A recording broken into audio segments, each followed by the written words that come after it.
Hello everyone, स्वागत है आप सबका हमारे चैनल पे। आज हम आपको बताने जाने वाले हैं blue jet health care limited के आईपीओ के बारे में। एक नई आईपीओ आ रही है जो कि फार्मास्यूटिकल और हेल्थ केयर में काम करती है।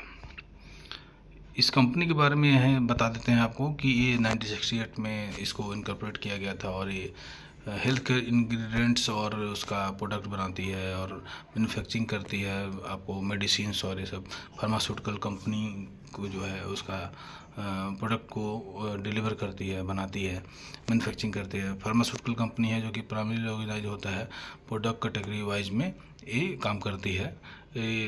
हाई इंटेंसिटी का जो कंपनी है और ये ऑफर फॉर सेल जो है इसका 840 करोड़ का इशू साइज है इस आईपीओ का, 840.27 करोड़ का।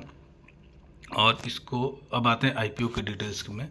आईपीओ का जो बिडिंग डेट है वो 25 अक्टूबर 2023 से 27 अक्टूबर 2023 तक है। मिनिमम इन्वेस्टमेंट कितना कर सकते हैं आप इसमें? एक लॉट का जो है 14,878 रुपये लगता है, इसमें 43 शेयर्स रहेंगे और प्राइस रेंज जो है 329 से 346 रुपये है। और इसमें बिडिंग का एक फंड आपको बताता हूँ कि आप कभी भी वहाँ जब जाएंगे तो मैक्सिमम प्राइस सेल कीजिएगा, आप ऑफ़र कीजिएगा।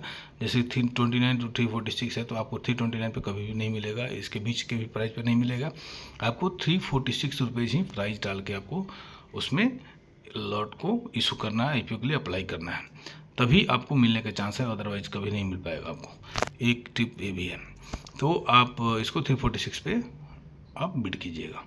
मैक्सिमम इन्वेस्टमेंट कितना है? आप इसमें 13 लॉट तक ले सकते हैं और जिसका इन्वेस्टमेंट आएगा 1,93,414 रुपये, जिसमें 559 शेयर्स होंगे आपको, मतलब 559 शेयर मिलेगा आपको और 13 लॉट तक आप इसमें इन्वेस्टमेंट कर सकते हैं, जिसका कुल प्राइस होगा 1,93,414 रुपये।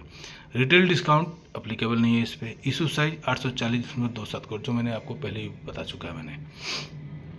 अब इसके फाइनेंशियल पे आते हैं। इसके फाइनेंशियल में 2021-22-23 तीन के बारे में आपको डिटेल बताता हूँ मैं, जिसमें टोटल एसेट्स, टोटल रेवेन्यू और प्रॉफिट आफ्टर टैक्स होंगे।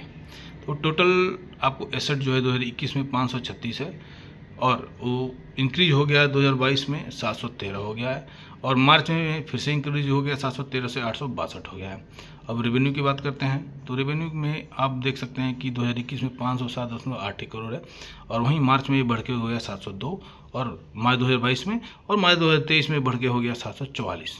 कम बढ़ा है लेकिन बढ़ा है।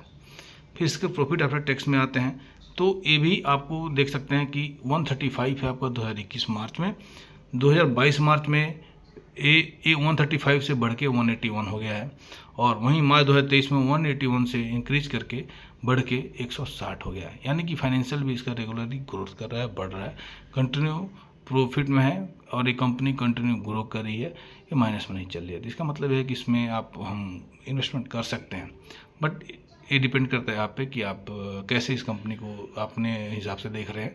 फार्मास्यूटिकल कंपनी है और सारी चीज़ें हो सकती हैं, लेकिन बीमारियाँ इस दुनिया में ख़त्म नहीं होने वाली हैं, तो दवाइयाँ भी आपको तो खानी ही पड़ेंगी। तो एक तरीके से भी अच्छा है, लेकिन आप अपने हिसाब से देख के कभी भी कीजिए, अपने इन्वेस्टमेंट को आगे बढ़ाइएगा, किसी कहने पे कुछ मत कीजिएगा। तो अब आते हैं इस आईपीओ के शेड्यूल के बारे में। शेड्यूल क्या क्या है?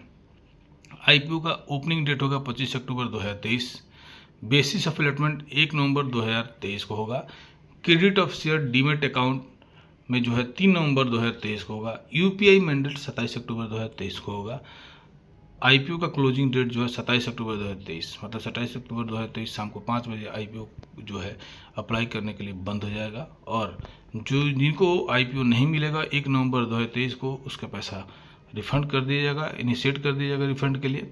और 6 नवंबर 2023 को सुबह में 10 बजे आईपीओ जो है शेयर मार्केट पे लिस्ट हो जाएगी और पब्लिक के लिए ट्रेड करने के लिए खोल दी जाएगी। तो ये रहा आईपीओ का शेड्यूल हमारा।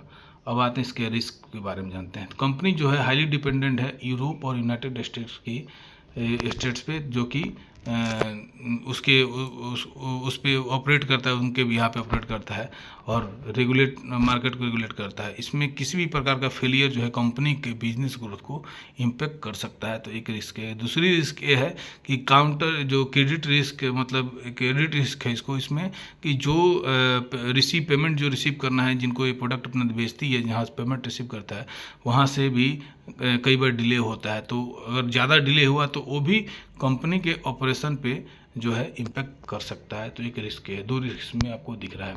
और इसके स्ट्रेंथ पे देखते हैं कि ये one of the largest manufacturing company है और इंडिया में, जो कि फार्मास्यूटिकल के लिए प्रोडक्ट्स बनाती है, काम करती है।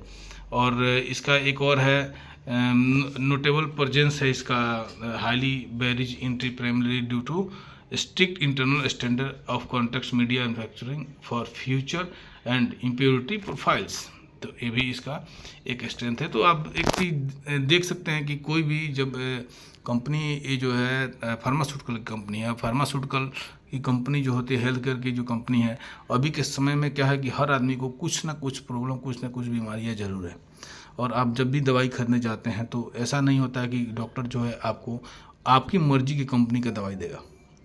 वो डॉक्टर अपने हिसाब से ही आपको दवाई देता है और आपको जो सूटेबल करना होगा, या उसने आप देखते होंगे एमआर होते हैं जो कि जाकर डॉक्टर से साइन कराते हैं दवाई, और वही दवाई उनके नियर अबाउट की जो दुकानें हैं वहाँ पे वो बेचते हैं, या उस हॉस्पिटल में देते हैं और वही दवाई हमको मिलती है। तो ये सारी कंपनियाँ बहुत बड़ी बड़ी कंपनियाँ हैं, तो एक दूसरे को इनका मार्केटिंग भी बहुत अच्छा है और ग्रोथ भी इनका अच्छा है, प्रॉफिटेबिलिटी अच्छा है, प्रॉफिट आफ्टर टैक्स है, रेवेन्यू है और एसेट्स भी इनका कंटिन्यू बढ़ रहा है। तो ये कंपनी मतलब इन सब चीज़ों को देख के लग तो रहा है कि अच्छी है, आगे बढ़ेगी, बट डिपेंड करता है आप पे कि आप इसमें कर रहे हैं या नहीं कर रहे हैं, या आपको अच्छा लग रहा है या नहीं लग रहा है। तो अपने हिसाब से देखें और इन्वेस्टमेंट करें।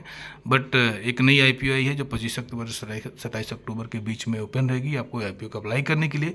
तो जाइए, जल्दी से जल्दी जाइए और अप्लाई कीजिए, और अपने हिसाब से देख के, अच्छा और बुरा समझ के, अपना प्रॉफिट को और लॉस को समझ के ही इन्वेस्ट कीजिएगा। Thank you very much. आज के लिए बस इतना ही था। मिलते हैं अगले वीडियो में। Thank you very much. धन्यवाद।